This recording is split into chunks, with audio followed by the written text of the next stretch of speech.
Soundwave is it's the guy in your office who just does exactly what boss says and follows everything he says to a T, that you just think, oh, shut up, you prat. I bet he works in IT. He must be. He's like the IT guy. He's the IT guy that's like in the office that just all the time, like, you only have to get the tiniest thing wrong, and he's on your computer going, yeah, I've noticed that you've got some unauthorized MP3s on. Stuff IT. Yeah, condescending, like the whole fucking yeah, condescending time, IT arsehole. Yeah.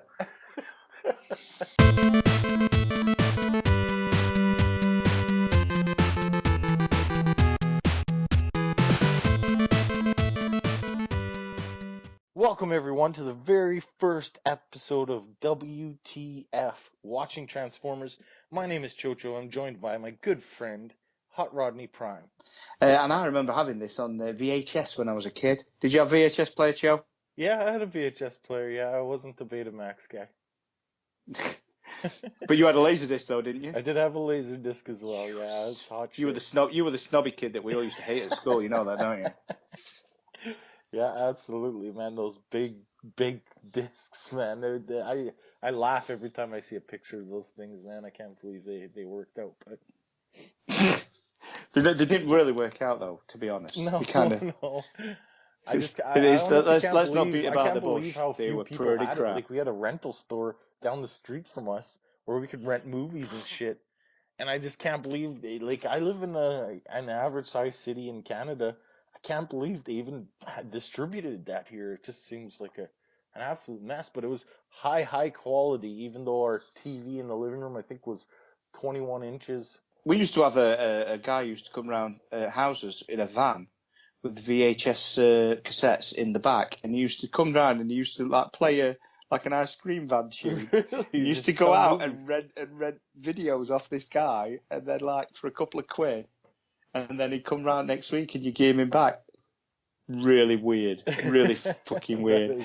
But yeah, and God, I saw some right crap, and I still think that kids are missing out on that kind of thing by going to Blockbuster and these video shops. You know, Blockbuster on a Saturday night. I think someone else has said this before, but kids will not get to experience the hot house that Blockbuster was on a Saturday night. We've fucked the world up, haven't we?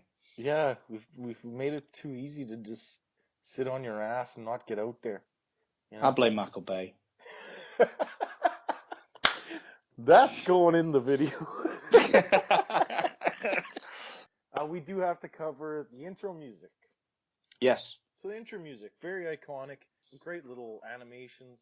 Enjoy it very much. But we did talk previously about how that ending sound is a little downtrodden. I don't know why it's so off.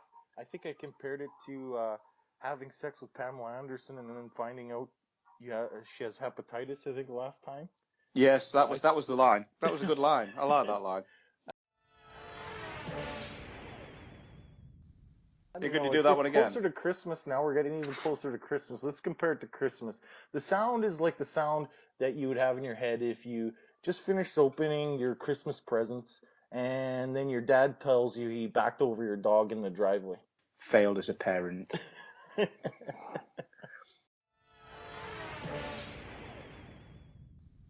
So we start off on the planet Cybertron, and you basically have the Autobots scrounging for energy. So you know that they're in a little trouble, I guess. You would know that they're in trouble. I say that they're scrounging for energy. They're actually all that they come out of that hole with is fluorescent tubes. They have the Cybertronian alt modes in the first ever episode, and then he has the screen thing that comes up that you never ever see him do ever again. I quite like that. Mode. I love both their modes, actually. I think they're very cool. I think Soundwave gets a bit of a weird one. I know you thought it was a pylon, but I definitely thought it was a lamppost. Lamppost alt mode, I'm not going to be asking Hasbro or Takara to make me a version of that. Even though if you do mess with the new Titans Returns Soundwave, I don't know if you've seen this. There is a fan configuration where he looks an awful lot like a lamppost. You can actually make him look like the lamp. Yeah, absolutely, because his head just pulls off. Stick his arms out, hide his hands. Yeah, bend him over a bit. tab his legs together, boom, you've got a You lamppost. got to look. You got to love fan modes, don't you? Fan modes are just. Oh God, and there's some of them they take real pride on it, and they go. It's like they've just like solved a massive problem, like a Da Vinci Code kind of problem, and they're like, oh, look what I did. I better take a photo of this. Better take a photo of this quick and post it on Facebook. Look what I did, everyone. Yeah, I turned Skylinks into a such a piss off, pal. absolutely. It doesn't take us long to get our first mistake. We get Starscream with the wrong voice. Autobots, stop them! And if you notice on 2 minutes 31 seconds, according to the video that I'm watching, that Sunspot's in the background for some reason. I don't know. Yeah, I didn't know he was ever in any episode, to be honest with you. I really didn't know. I remember seeing Acid Storm, I think, in season 3 or maybe season 4. I honestly didn't. Yeah, there he is. What the hell? I didn't know. But then you've got your next problem in this same episode is when they've got Bumblebee and Wheeljack zipping along. On about 3 minutes, Bumblebee gets hit. His wheel comes off. Yeah, he's been hovering for the last bloody 5 minutes. He's been hovering along. Was under the carriage there. So yeah.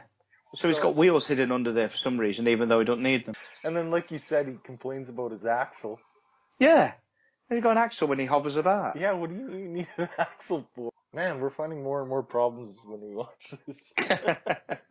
We'll let it slide. We'll be doing a lot of letting things slide with these first episodes. They're pilots. There's gonna be mistakes, you know. Keep in mind that, you know, it was all animated in Japan and it was all written and recorded in North America. So there's definitely, you know, this is the 80s. This isn't like, oh, I'm gonna record something and I'm gonna quickly just share it onto our Dropbox to you over there. Like this was sending tapes across the ocean. There's a boundary there. There's a difference. Painted backgrounds as well, and painted everything was cell. It was done with cells, wasn't it? There was no computer generated. No, everything was drawn and painted. Oh, absolutely! Like a lot of work involved. Sharing information back then is a big deal. Like it's not like today. You know, we could share information like nothing now. Back then, it was some effort to share this work. So if something went wrong, it would take weeks to get it corrected. So in the space battle, you have a tractor beam set, and the Decepticons try to join onto the Autobot ship, or the Ark, and we get another mistake, not uncommon at this point. But you have Optimus yelling attack in Megatron's voice. They're coming aboard! Prepare for battle! Attack! Attack! Yeah, he says it once. He actually says attack. He says prepare for battle, and then he points and he goes, and it looks like he's saying attack, but it's actually just the same scene looping twice. Yeah, we see the exact same either scene must again, have done. right? They've either missed it, they forgot to actually include a scene, or they just to be cheap bastards. They just loop that scene over again. But it does look like Megatron's actually saying attack, but it's not. It's the same scene, just looped twice. Do you think the Japanese crew forgot to animate the Decepticon attack part, and they just looped the Autobot part back again? Yeah. That's what it sounds like to me. Yeah, another mistake. Peter Cullen and Frank Welker and the guy who plays Starscream is just, they're so good together. The voices just sound like they're so different from each other, and the voice acting it still makes it today. I think I always picture it if they wanted to have Starscream. Even though I like the guy who plays Starscream now in Transformers Prime. Yeah. And the guy and the same he's also in RID now, isn't he? Forgotten what's his bloody name? Same guy. Blum. Is it something? Steve Blum or something like that? I'm not good with names, so you're not getting any help from me, brother. But he's brilliant. Such a good different. Like if you look at these guys' careers, the all three that you mentioned, they were active before Transformers, but I absolutely think they really made a career here because you're so right. They are very talented. They worked very well together, and I honestly think the production studios got very lucky to get these guys in the same room. You see their work in G.I. Joe. You see their work all over the place. Peter Cullen was in just a multitude of things. One of my favorites was Saber Riders. He was no one even knows what Saber Riders. I've never heard of that. Yeah. Another show where you had mech vehicles. He was also in Voltron Vehicle Force, I believe. But yeah, they definitely made careers out of their voices. But yeah, I think we got lucky that we got such talented voice actors with this series, because even though I like things like Thundercats and He-Man, when I watch it back, I don't buy the voice actors. No, He-Man especially. He-Man's really hammy and and irritating in something. You got just Skeletor's just all the time. But that's funny, at least.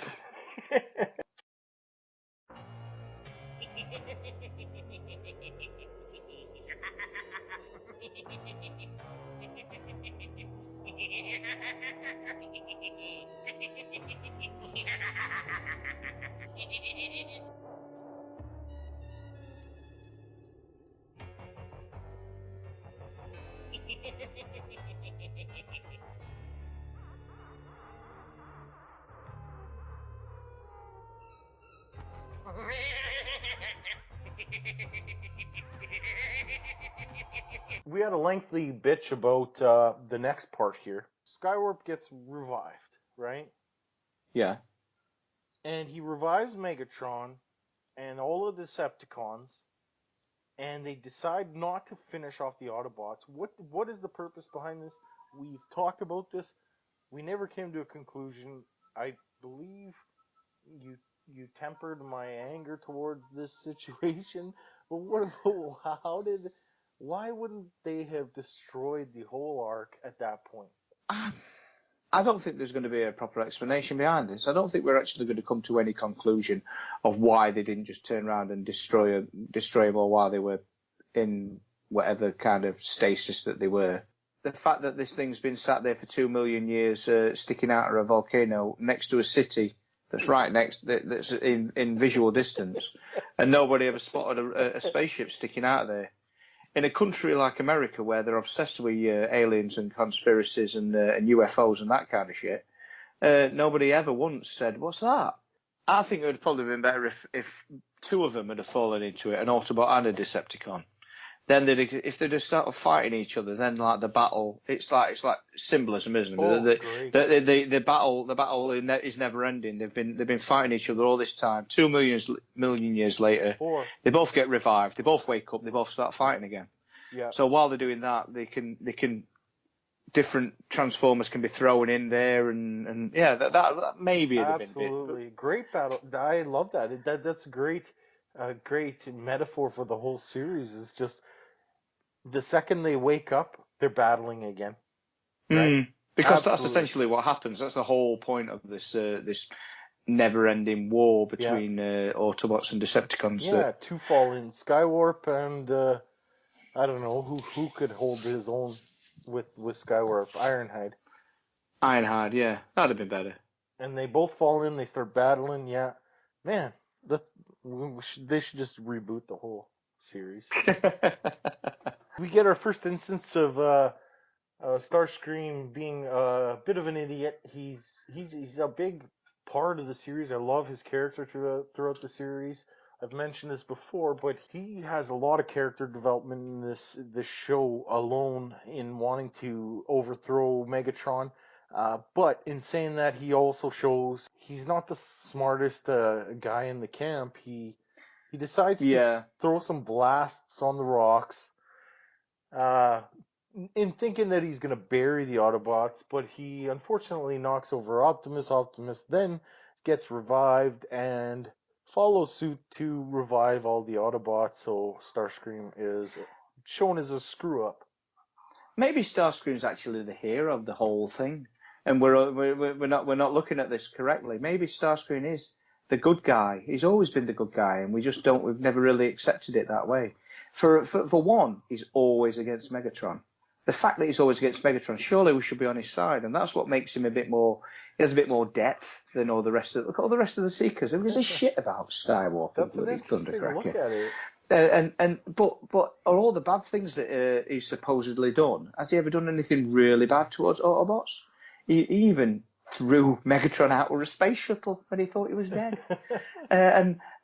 And he just wants to go back home. He just wants to go back to Cybertron and rule Cybertron and be done with it. He don't want anything to do with this war. That is a good point. Starscream is the hero. For your theory to be right, though, then what he's saying right there before he shoots is just a front to make the Decepticons think he's doing it out of anger.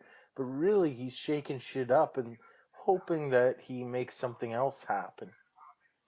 That would be very intelligent and heroic in a way. Yes, absolutely. We've just uncovered an Easter egg that Starscream is the hero of the entire series. Let's follow that as we watch episodes. Rumble is blue, right? Rumble is definitely blue. He's there. He's on the screen. He's blue. He has little things that come out of his arms. He makes things purple, rumble. Though. I mean, just to be fair, pretty close to purple.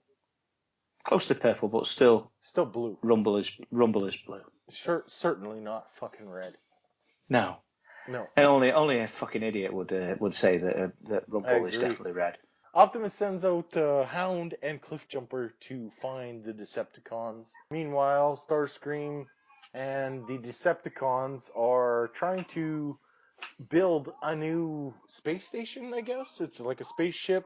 It's very small as well, that thing that they're building, to be honest. When you look at them in comparison to how big they're actually making this thing, it's basically like a tent. It isn't that big. But you don't know how long it's going to go on, right? Yeah. Oh, yeah, Soundwave's doing his IT thing by having the schematics on his chest. Yeah. I think you'll find that to finish this off. Soundwave apart. So we need to obviously get some more energy on to finish this project off. Piss off, IT man. He takes his breaks right on schedule. That's all I know. Yeah. Yeah. I bet he blocks for decent internet sites and all. Yeah, you're not allowed on Facebook, man. Come on. We see the big cannon of Cliffjumper here. Cliffjumper. Where's he kept that? Yeah, that's a good point. Like, it's bigger than his old alt mode. I have no idea. I don't know. I mean, maybe Hound. Hound has holographic or imaging, right? Mm-hmm. So I bet Cliffjumper was dragging it from his bumper. He has a trailer hitch back there, and he was dragging it from his bumper, and Hound was holographically just covering it up with the dirt. Can't he just be up his bum or something like that? I think that would have been better. I don't know. That would mean it was coming out his mouth. Like, he's not that big. Yeah. It is a big one, I must admit. But then again, when he sets off, does he just leave it behind or what? No, it's holographically hidden by Hound. I don't know. That's my explanation, man. Take it or leave it. That's when Hound takes the high road and Cliffjumper. You'd think with a name like Cliffjumper, he'd be going up to the high part of the cliff, wouldn't you? But he didn't. He goes to the low route and he gets a little bit of a Laserbeak after him. I still find it weird that you have like a drone blaster. I wish they put some more meat on that blaster just so it looked more feasible that it's flying around. I know that this is technology we can't possibly understand, but a blaster with no aerodynamics whatsoever, just it's a flying dildo that shoots lasers. I see that kind of thing all the time. You see? Oh, you do? Okay. It must be the divide between the UK and Canada. I don't see flying dildos. There was that and copious amount of drugs, I think, what it is. Flying dildos that shoot lasers. Okay. That's something we all want to see. In the 80s, really. A lot of people were doing cocaine, so I don't know. Yeah, Hound gets shot down the cliff. One of my favorite lines is Cliffjumper admitting that he kind of screwed up, and he says, I shouldn't have shot at Megatron, and Hound says, actually, you shouldn't have missed, And I think that's a great little line. But at the same time, I think the interesting part of this is we have someone who looks like Grapple. What's his name? Hauler. Hauler. That's it. Hauler. So basically, we have another inconsistency.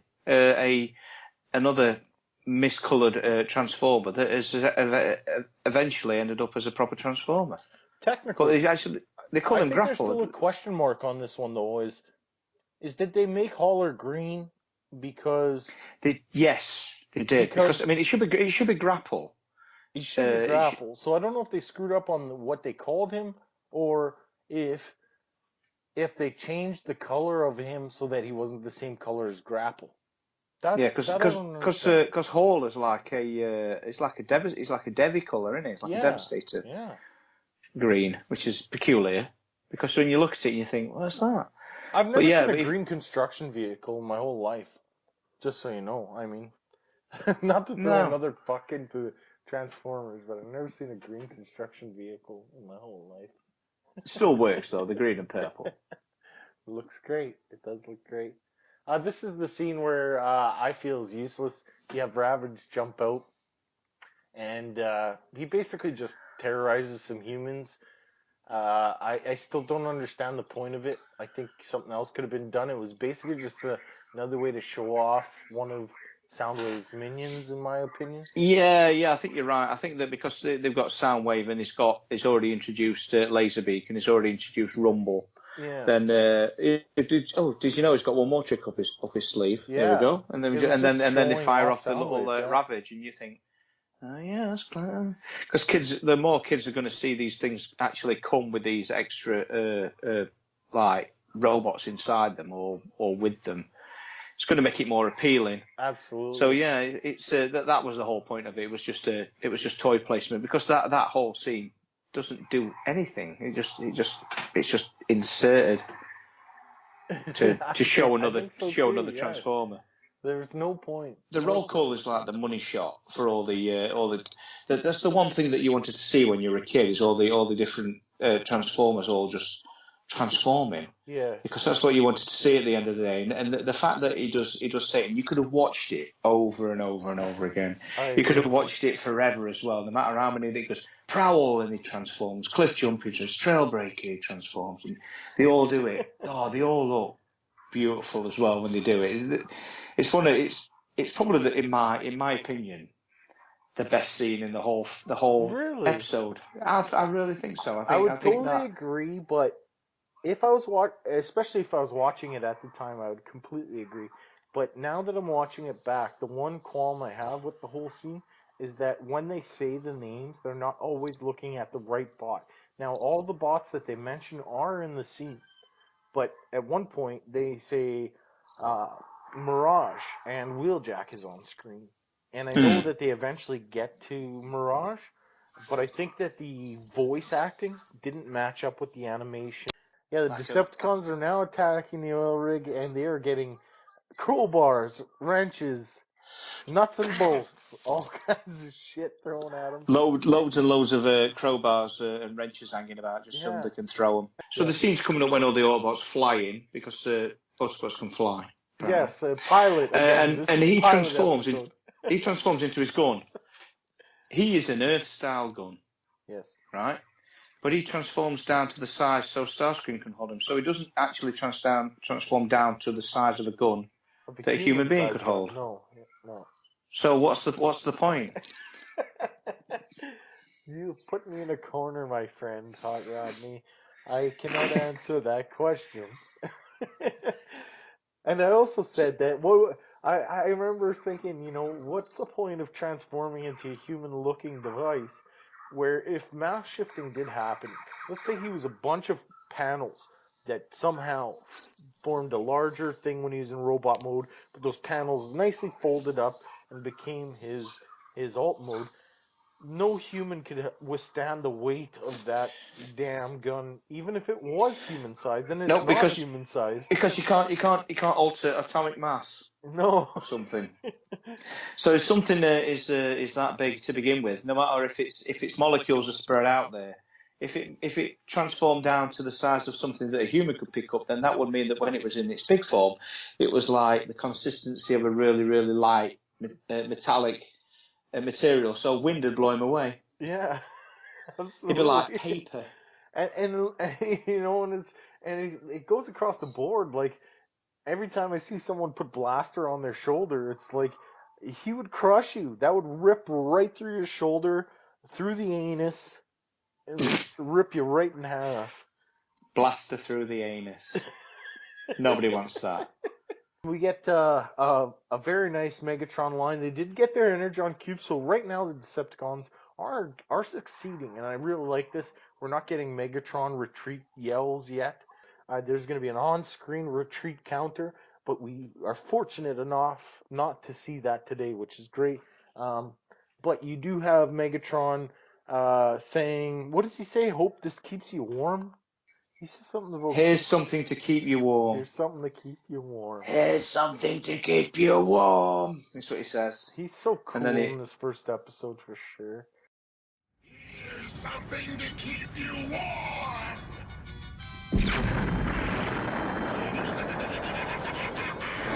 So cool. And then we are Yeah. left, in a situation where Optimus is trying to save the humans. This is, his main interaction with Spike and Sparkplug, and we're left on a cliffhanger. The cliffhanger basically is for the humans because you don't know if they survive.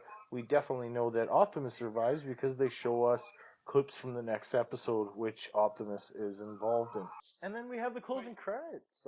Anything to say about the closing credits? Honestly, if you ask me, I think they're just as iconic as any of the opening credits because I don't think they've changed the music for it. Like I'm so attached to this song. It's This repetitive and boring, but that bit. yeah. It ends on an up note, not a down note like the intro. Yeah, Bonus. yeah. It's a more positive ending, and the guitar playing as well. Yeah. So, what's your overall thoughts? Episode 1. It was for me amazing, absolutely brilliant, and to actually have this and the toys and the comics all at the same time, all those three mediums all came out at the same time. I can genuinely understand why it's stayed with me in such a way that I'm still kind of obsessed with Transformers. Absolutely, and because they did when they greenlit this thing, it was 4 miniseries comic books and 3 episodes of the show. That was the green light, so it was really neat, and the toy line, like he said. So to have those 3 things come out and all of them be done well is amazing. It's absolutely amazing that they would do that. You could say what you want about the production of television shows nowadays, but they don't come with comic books. They don't come with transforming toys right out of the gate. And so they really nailed something to begin with on this episode. It was kind of a lightning in the bottle thing for me. I think that they just managed to just capture the imagination of kids when it was all about these kind of robots and science fiction stuff. And we're going off of an era of kids that had just seen the Star Wars films, the first 2 Star Wars films. Yeah. And just thinking we need something else to fire up their imagination. This was out after the third one because the third Star Wars film was 83. Oh, right. Yeah. So that kind of fired up. You've got kids waiting to have their next big fix, and this was just it's staggering for its time, really. Yeah. And fair enough. At the end of the day, it was a big marketing thing. It was designed in such a way that was for kids to go out there and want to buy these kind of toys, which is commonplace these days, and people kind of accept it as being. But at this time, this was unheard of. Nobody had ever done this kind of thing before. Well, overall, I really enjoyed the episode. I think it's a great first episode. There's mistakes and all, but the only reason there's mistakes is because we've been watching for so long. If this was the first time we've seen it, we would never even notice these mistakes. No, we wouldn't have noticed. You're right. What character in this episode would you like a figure of? And if you could get a figure of that character represented as it looked in this episode, what would the repaint be? because you know Hasbro has to do repaints. So I'm throwing you a That's bit a of a good idea. curveball here. I know you weren't ready for this, but what would you like from this episode? Yeah, that's a good point. I'm gonna have to start scanning through because that's a puzzler. That. Bear with me. I'll give you my answer. Okay. Go on. I would like a Cybertron Wheeljack repainted into, because I'm a whore for Ironhide. There we go. No, well that's just cheating. You can't No, I just can't go do out there that, and right? cheat. I'm going to keep scanning through and see if there's anybody. I'd quite like to see a proper version of Cliffjumper. No, not like a silly MP repaint like what they did with the Bumblebee one. Like a proper one. I know that they've recently somebody's done a third party version of it, and Yeah, which is but it still kind of a doesn't KO. look it still doesn't look like the one in the show. I agree I think completely. if you were going to go down the route of doing an MP, I would have it done as Cliffjumper, and then you could use maybe repaint it into slight bit of remolding, maybe Wheelie.